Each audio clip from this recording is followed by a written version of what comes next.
Olá pessoal, eu sou a Juliana Bezerra e nesse vídeo a gente vai continuar a nossa série tratando agora o tão esperado ou temido front-end da aplicação. Então nesse desafio foi pedido um front-end, tá? Para fazer o upload de arquivo.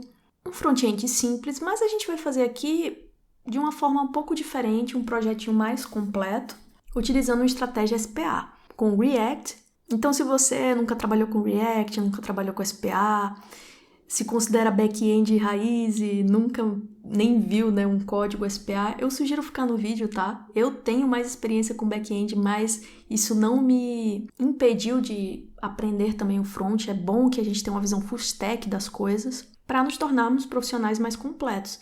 Então, eu vou mostrar agora esse front-end que eu elaborei para o desafio e eu espero que vocês curtam o conteúdo, tá?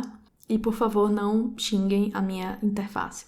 Então, vamos lá. A gente vai usar o React no nosso front-end, que é basicamente um framework JavaScript. Então, a gente vai usar React com JavaScript. Mas, para criar um projeto React, a gente também usa um carinha aqui, que é o Vite. Se a gente vier aqui para o navegador, a gente vai ver que tem um vite.js.dev que permite criar esses projetos com React.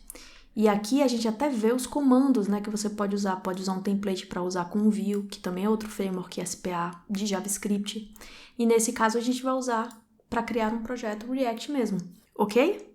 Então o que a gente vai fazer aqui? Para a gente poder trabalhar aqui com o React, a gente tem que ter o Node instalado. E eu não vou cobrir essa parte. Imagino que você já deve ter o Node, ou então você pode olhar no site oficial para baixar e instalar o Node.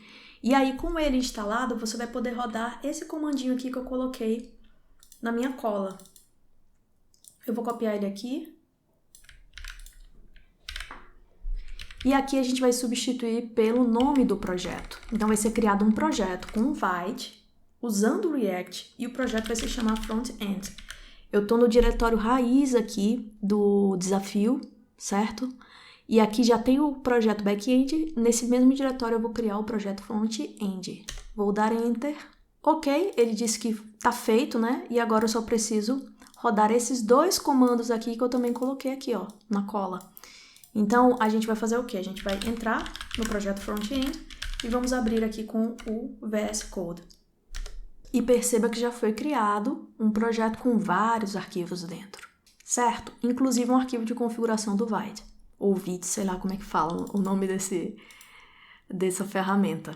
Então aqui agora a gente vai abrir aqui mesmo um terminal e a gente vai rodar o npm install, que é basicamente o build do projeto.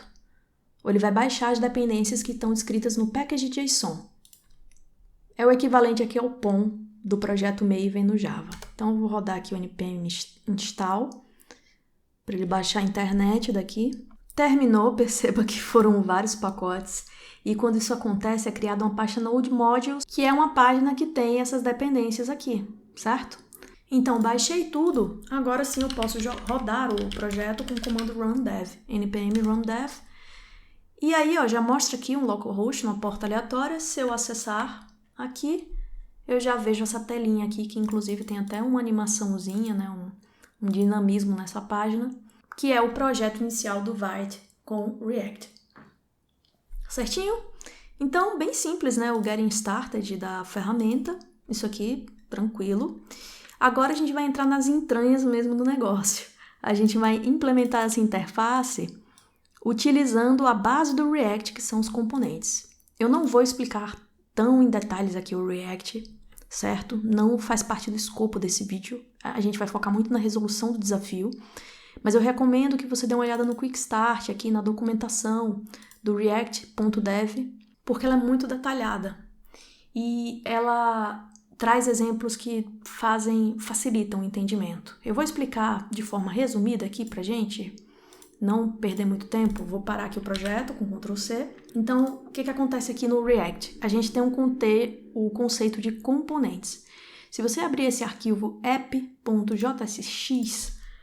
perceba que tem um componente aqui chamado app, que é declarado como uma função, e aqui ele retorna o que parece ser um HTML, certo? Isso aqui é um HTML, né? Tem parágrafo, div, componentes do HTML.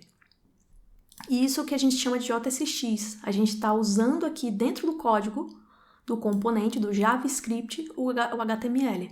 Então, por isso que a gente tem esse JSX aqui dentro do React. Então, o que a gente vai fazer é pegar esse app, limpar tudo aqui, tem aqui dentro, e construir a nossa página do zero, tá bom? Então, aqui, trabalhando com esse JSX, a gente pode fazer o quê? A gente pode criar uma div aqui, criar um H1, colocar aqui importação de KNAB. E aí, se a gente até deixar rodando o projeto, eu vou até fazer isso, tá? Eu vou deixar ele rodando aqui, porque todas as mudanças que eu fizer aqui vão ser recarregadas. Então, se eu volto para cá, para a página inicial, olha só, tá aqui o meu título. Então, tudo que eu fizer aqui vai sendo renderizado na tela, certo? E isso aqui, esse app é o que eu chamo de componente. Então, minha aplicação, meu projeto React pode ter vários componentes. Para resolver esse desafio, eu vou usar apenas um. Por simplicidade, concentro tudo aqui, resolvo o problema, ok? Então, a gente já viu o que é componentes no React, mais ou menos, né? E o conceito de JSX, que é esse HTML, que é retornado aqui no JavaScript, numa função JavaScript. E agora a gente vai escrever o HTML de fato, usando esse conceito de HTML semântico. Então, é muito importante, quando a gente escreve uma página, que a gente use tags específicas do HTML que trazem significado, semântica. Eu sei que o H1, por exemplo, é um título. Então, eu uso ele para títulos. As divs ajudam a organizar coisas que precisam ficar juntas, agrupar essas coisas. E trazer estilização, que a gente não vai tratar ainda. Mas no momento que for tratar, tudo que tiver dentro da div é beneficiado pela sua estilização. Então vamos lá, né? Vamos colocar os componentes que a gente vai precisar nessa tela. A gente precisa também... Primeiramente eu vou apagar esses imports que não estão sendo usados. Eu vou tirar a estilização anterior, que desse CSS aqui que está sendo importado, tá vendo? Ele tem uma estilizaçãozinha. Então o que eu vou fazer aqui Aqui eu vou tirar o import para deixar sem nenhuma estilização. Se a gente voltar para cá, vamos ver agora como é que tá. Ainda tem alguma estilização, né? Porque a gente também tem um arquivo index.css, que é importado nesse arquivo main.jsx, que também é um arquivo aqui que sempre existe nos projetos React. E esse arquivo eu nem falei dele, né? Porque a gente não mexe nesse cara, mas perceba que ele importa esse index.css, que é essa estilização aqui. Então eu vou apagar tudo que tem aqui, salvar, ok? A main é o arquivo principal aqui do React, é como se fosse nossa application do Spring, nosso main do projeto Java, tá? É ele que pega a página e preenche com os nossos componentes do React. E aí, como a gente está usando um SPA, a gente só tem uma única página. Só temos um único HTML que roda todos esses scripts que estão escritos aqui para montar uma página nova e que muda, inclusive, com as interações do usuário, certo?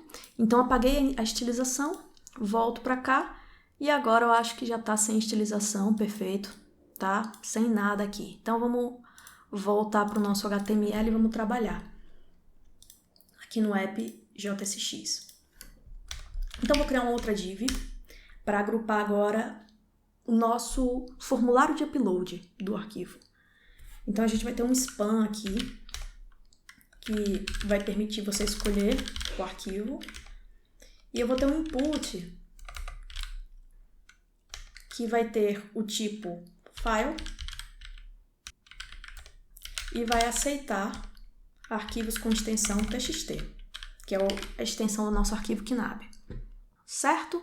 Só que vocês estão vendo que está dando erro porque eu preciso de uma div para encapsular tudo. Então, vou criar uma div aqui em cima que vai encapsular todo o HTML, agora sim. E aí, aqui dentro eu vou colocando os nossos componentes da tela, certo? Então, se a gente for vindo para cá, a gente vai observar que já apareceu aqui, ó, o escolher arquivo, que inclusive se eu apertar vai aparecer aqui para eu escolher e fazer o upload, certo? Posso até selecionar aqui, ó, já aparece aqui, ok? E aí, finalmente, eu vou ter aqui também do lado um botão que ele vai fazer para mim? Ele vai ser o botão de upload. que vai aparecer ali do lado, para quando eu anexar, quando eu escolher o arquivo, eu mandar confirmar o upload e aí iniciar todo o processamento. Então, vou ter algo mais ou menos assim, certo? Então, a parte do formulário está meio que pronta. A gente até pode transformar isso aqui num formulário, né, para dar mais semântica, mas enfim, a ideia é que você tenha essas opções aqui para importar o arquivo. Depois que a gente fizer isso, a gente também vai colocar algumas outras coisinhas. A gente vai colocar aqui uma outra div que agora vai tratar de listar as transações que foram processadas. Então, aqui dentro a gente vai ter um H2 que vai ter as transações. E aí a gente vai ter uma lista não ordenada que vai ter todas as transações aqui. Então, vai ter um item na lista representando cada uma das transações. E aqui a gente pode usar uma ideia de tabelas, certo? Para representar o que a gente tem nessas transações. Então, aqui a gente vai ter alguns dados importantes que vão aparecer no cabeçalho, que são esses dados aqui, o cartão, CPF, data do nome da loja, hora, nome da loja, tipo e valor. Tudo isso aqui vai estar no cabeçalho da tabela. E aí a gente pode colocar aqui estaticamente, né, só para visualizar, o que vai aparecer no corpo. Então, aqui eu vou ter um TR e todos os TDs que representam cada uma dessas informações, cartão, CPF, tudo isso. Então, a gente teria algo assim, estou colocando um texto só para preencher a informação. Se a gente voltar agora para a página aqui, a gente vai ver que vai ter as transações, o item da lista, o cabeçalho e os dados que existem nessa tabela. Tá certo? Então, a gente vai ter um grupamento desse aqui, um item, por loja. Lembra que o nosso relatório é agrupado, então a gente tem que ter isso aqui, um componentezinho desse por loja. E basicamente essa é a interface, tá? É o HTML. Então a gente tem aqui a informação que vai aparecer para mim das transações em uma tabela. A gente tem os itens de uma lista ordenada, que são as transações, e a gente tem um formulário de upload do arquivo. É isso. Só que agora a gente está com a página estática aqui. A gente precisa dar dinamismo para ela. E aí que entra o JavaScript e entram as funções do React. E para fazer isso aqui funcionar, né, para a gente chamar o back-end e realmente testar a nossa aplicação, a gente vai usar algo que a gente chama de estado no React. Então, o que a gente vai fazer? A gente vai criar uma constante aqui, que vai ser obtida através da função useState. E essa função, ela é do React. E esse useState vai guardar para mim uma lista de transações. Então, aqui, desestruturando, eu posso obter as transações e uma função que atualiza as transações, transactions, certo? Vou ter esses dois caras. E aí, agora eu posso criar uma função chamada fetchTransactions, que vai ser uma função assíncrona, ok? E essa função assíncrona aqui vai fazer a chamada para o meu back-end. Então, para eu fazer uma requisição HTTP aqui com o React, com o JavaScript no geral, eu vou usar uma biblioteca chamada Axios. Então, eu vou abrir aqui, vou encerrar aqui a aplicação, vou adicionar aqui com npm o Axios. Quando a gente faz essa operação npm install Axios, a gente vai observar aqui no package.json que vai ser adicionado aqui nas dependências o Axios. E aí a gente vai poder vir aqui agora nessa função aqui do fetch e usar o Axios, que vai ser importado para mim, get, e aqui eu passaria o caminho, né, que seria http, localhost, nosso back-end está rodando na 8080, / transações. Então, esse seria o endereço para obter as transações. E isso aqui a gente pode fazer retornar. Então, a gente usa um await aqui para que essa chamada assíncrona seja esperada, seja terminada. E aí, a gente pode atualizar o estado colocando essa resposta aqui, .data. O Axios retorna uma resposta e o corpo vem nessa propriedade data. Então, é aqui que vão estar nossas transações. A gente pode, inclusive, fazer aqui um console log só para testar se a nossa chamada está funcionando. Então, eu vou abrir aqui o terminal, que está com a fonte maior. Vou acessar aqui o back-end. E aqui eu vou rodar um Maven Clean package, pulando os testes, para eu gerar um jar e poder executar o meu back-end, para a gente fazer o teste. Então, agora que eu gerei, eu vou até a pasta target, vou fazer um java-jar, back-end. Beleza, tô rodando o meu back-end na porta 8080. Então, se eu agora fizer um teste aqui, eu posso ver se essa chamada está funcionando, certo? Só que essa função ela não está sendo chamada, ela não vai ser chamada aqui dentro do meu componente React. Para que eu chame ela assim que o componente carregar, eu vou usar a função useEffect aqui do React. Ela foi importada aqui do React, perceba. Eu estou usando o auto-import, então isso aqui está acontecendo automaticamente. E aqui dentro a gente vai chamar o fetchTransactions. E eu vou passar aqui como segundo argumento uma lista vazia, tá bom? Significa que esse useEffect só vai ser chamado uma única vez, por isso que eu estou passando uma lista vazia. O que eu passar nessa lista aqui vai ser usado como argumento para recarregar esse hook. Eu sei que para quem não conhece React, posso estar falando um monte de coisa que parece difícil, mas basicamente esse é o efeito mágico aqui que traz dinamismo aqui na minha página, que transforma ela de uma página estática para uma página dinâmica.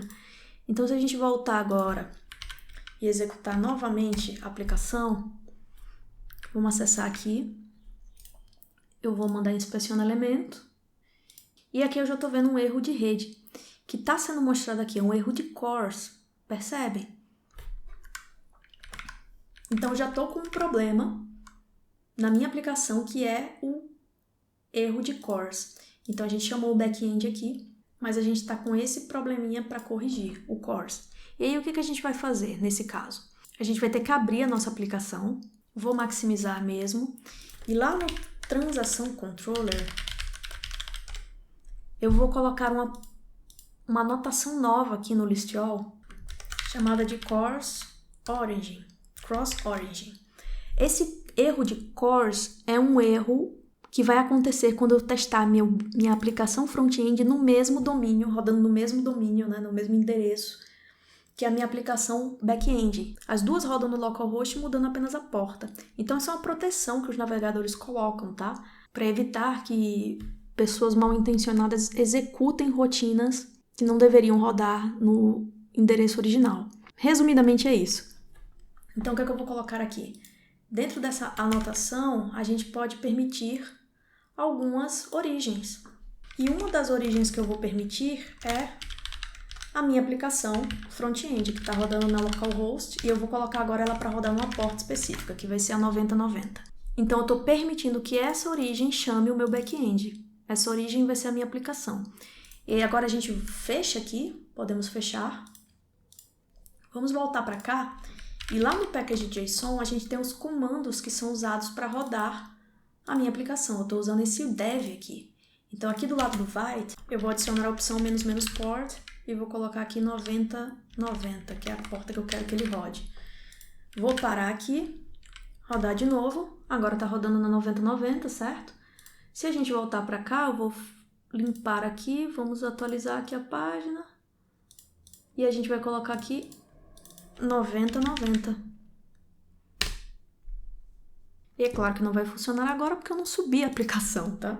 Então, deixa eu construir de novo, rodando, e agora se a gente fizer a atualização aqui da página, perceba que como eu não tenho transações, é exibida uma lista vazia. E agora a gente pode exercitar, né? Fazer essa funcionalidade de upload funcionar, chamar lá o nosso back-end. Então, vamos voltar aqui para a aplicação, vou marcar o erro de cores que a gente já corrigiu, e falta a questão de chamar o back-end para o upload. Então, eu vou abrir de novo aqui o nosso código. A gente já tem a requisição para obter as transações, mas a gente não tem a requisição para fazer o upload. E aí, o que a gente vai fazer? A gente vai criar uma função aqui chamada handleFileChange. E ela vai receber um evento. Deixa eu colocar aqui entre parênteses, que fica mais interessante a formatação. E aí a gente vai criar um estado para armazenar esse arquivo. Então aqui no lugar de ser um array, agora eu não vou ter nada para inicializar esse estado. Eu vou colocar null mesmo, tá? Nulo. Aqui é transactions. Deixa eu corrigir o nome. Agora sim. Então, beleza. Aqui o que a gente vai fazer? A gente vai setar o arquivo pegando esse e, pegando o objeto, o componente target dentro dele e pegando o primeiro arquivo que foi anexado lá naquele componente. E por que eu estou fazendo isso? Porque eu vou pegar esse handle file change e vou colocar ele aqui, ó, nesse input. Aqui eu vou ter um onChange, que quando houver o upload de um arquivo, eu vou chamar essa função. E quando eu chamar essa função, eu vou carregar o meu file no estado aqui desse componente. E quando ele está no estado, eu consigo reusar em outras funções e atualizar a tela de acordo. Então, agora que eu tenho isso aqui no estado, carreguei o arquivo, eu posso criar uma outra função chamada upload file, que também é assíncrona e que vai chamar o Axios post para chamar o meu back-end na URL knab upload, certo? Esse back-end aqui está recebendo um form data, foi assim que a gente implementou. Então, eu vou ter que criar aqui um form data.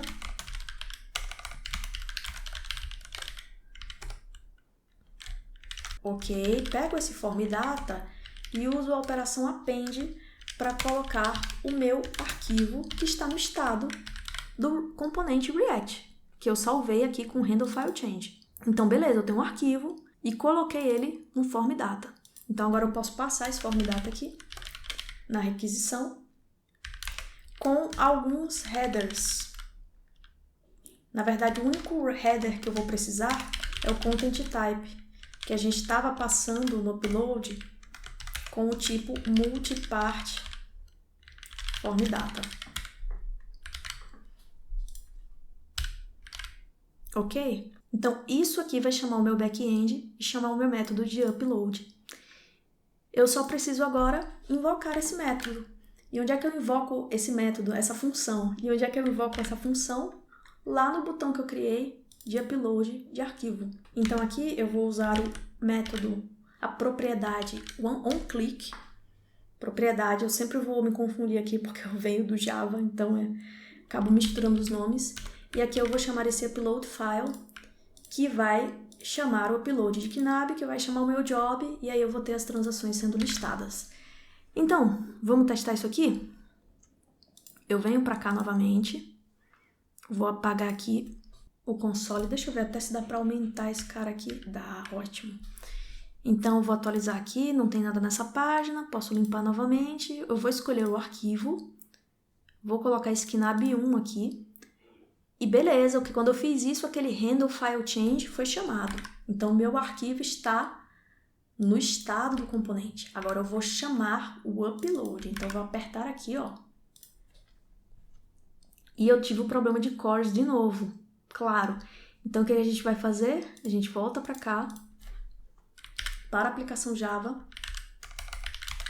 e vou pegar essa mesma propriedade, essa mesma anotação do cross-origin, e colar lá no knab controller.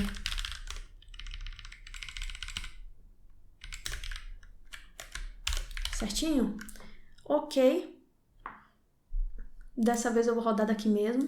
Vamos rodar aqui mesmo para facilitar. Serviço em pé. Volto para cá. Vou carregar a página novamente, só por desencargo. E olha o que foi listado aqui para mim. Então, eu já tenho os objetos sendo listados com os dados, ó. Olha só que legal, com os totais aqui das transações. Eu só preciso agora pegar essas informações e carregar aqui, nessa tabela. É isso que falta para minha página estar completa e ter todo o dinamismo que é necessário para que essa solução esteja entregue. Então, vamos voltar agora para cá. A gente vai finalizar agora essa página aqui para colocar os dados reais dessas transações. Então, o que a gente vai fazer? Aqui no LI, eu falei para você que é um item na lista por nome da loja, né? Por relatório. Essa busca de transações está retornando aquele transação report. Então a gente vai fazer o seguinte, a gente vai usar essas chaves para colocar código JavaScript aqui no meio do HTML. Olha que interessante. Então a gente pode pegar esse transactions, fazer um map para transformar esse transactions aqui em outra coisa. Então aqui eu vou ter acesso à transação, a transaction, e a chave desse item, né? Ele vai ter sempre uma chave atribuída. Se for o primeiro vai ser 1, se for o segundo vai ser 2, algo desse tipo. Transaction. E aqui dentro desse parêntese, a gente vai colocar tudo isso aqui. Vamos colocar isso aqui, ó, até o LI fechar, certo? Então vou colocar aqui. E agora perceba que eu estou fazendo com que para cada transação que foi encontrada, que foi carregada aqui na minha página, eu vou criar um LI. Então, eu tenho que ter 5 LIs ali, olha só, eu tenho 5 LIs agora, porque eu tenho 5 relatórios, 5 nomes de loja. Então, já estou conseguindo ajustar legal. Agora, eu pego esse objeto de transação que tem as minhas informações e vou preencher cada uma das TDs aqui da tabela. Então, transação cartão, que é a informação do cartão, para que eu interprete isso aqui não como um texto, mas sim como o valor que está na variável transação, na propriedade cartão, eu só preciso colocar isso aqui entre chaves. Então, vou adicionar essas chaves aqui no começo. E aqui no final, eu vou colocar as chaves também. Se eu salvar aqui e voltar para a página, vamos atualizar aqui. Opa, tá dando erro. Acho que não é transação, né? É transaction. Vou mudar aqui para transação, que aí fica mais fácil. Só que assim, o que a gente fez aqui foi fazer a primeira iteração para obter os reports. São esses 5 relatórios. Dentro deles é que tem os detalhes das transações, certo? Então, o que a gente vai fazer? Aqui dentro do tbody da tabela, a gente ainda vai pegar essa transação aqui, que na verdade eu vou renomear aqui como report, certo? A gente vai pegar esse cara aqui e vai fazer um outro laço. E agora a gente vai fazer o report transações, que é o objeto que tem dentro do report, e aí a gente vai mapear do mesmo jeito que a gente fez lá em cima, pegando a transação e a chave aqui. E aqui dentro desse parêntese, a gente vai colocar aqui os dados da tabela sendo repetidos. Então, isso aqui vem para cá, dessa forma. E aqui no lugar de report, a gente vai colocar transação. Então, vamos ter isso aqui. E aí, se a gente atualizar a página, olha só, já estão aparecendo as informações que eu queria. Então, vou ter um pontinho aqui, uma linha por report, e aqui é o detalhe de cada report, as suas transações. Então, essa é basicamente a página que a gente pode usar para testar a nossa aplicação de upload de Knab. E vocês podem concordar comigo que tá horrível, né? Bem feia mesmo. Tá funcional, mas tá feia. E aí que entra também um outro componente que é necessário, que é a estilização, o Tailwind. Então, a gente vai usar agora uma outra solução aqui só para fazer uma estilização mais rápida e mágica no nosso código. E aí eu vou entrar no site do Tailwind e executar esses comandos que ele pede. Então, vou copiar esses comandos aqui. Volto aqui para o projeto, vou parar ele aqui. Vou executar os 2 comandos que foram pedidos no projeto do front-end para instalar e configurar o Tailwind. Configurou, ele até cria um arquivo de config aqui. E aí a gente volta para lá e vamos seguir algumas instruções. Ele pede para colar esse conteúdo no tail.config.js. Então, vamos abrir aqui, ó, tail.config.js. E aqui onde tem content, eu vou colar isso aqui. Nossa, isso aqui. Vou copiar. Agora sim, colei. E, finalmente, adicionar isso aqui no index.css. Então, vou adicionar essas estilizações aqui no index.css. Coloquei.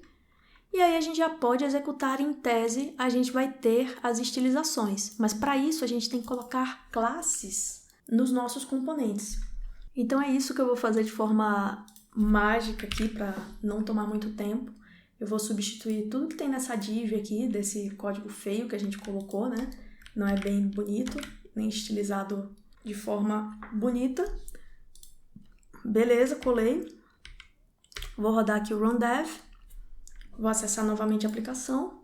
E aí, com a adição do Tailwind, a gente já tem aqui um estilo bem diferente, tá? Não é tão mais bonito, mas pelo menos tem uma tabela aqui zebrada, olha só. Tem a informação dos totais agrupada, então já tem uma aparência muito melhor. É claro que eu fiz mais coisas, tá? Mas o vídeo ficaria muito longo se eu fosse explicar cada pedacinho. Eu quis focar muito nessa integração aqui do React, do HTML semântico, a chamada ao back-end, o erro de cores. Então a gente acabou até não vendo a externalização, mas eu vou deixar o link do projeto na descrição aqui do vídeo para vocês darem uma olhada e vocês vão poder ver essa questão também. Então, com isso, a gente conclui a parte do front-end do desafio. É muito assunto, eu sei, mas eu quis trazer um projeto SPA com Spring porque eu estava devendo já, vocês pediram muito no canal. E se esse projeto ajudou, se esse vídeo ajudou de alguma forma, me dá uma força, curte o vídeo, comenta, me diz o que você achou, o que eu poderia melhorar, o que eu poderia trazer de conteúdo, para que eu possa sempre melhorar e caprichar mais e mais aqui nos vídeos que eu trago para vocês. Quem ainda não é inscrito no canal, já se inscreve e ativa as notificações para não perder os próximos vídeos da série, que a gente ainda vai falar da parte Ops aqui da solução, tá? Como a gente dockeriza tudo e faz o deploy da aplicação na nuvem. Combinado? Ficamos por aqui. Até o próximo vídeo.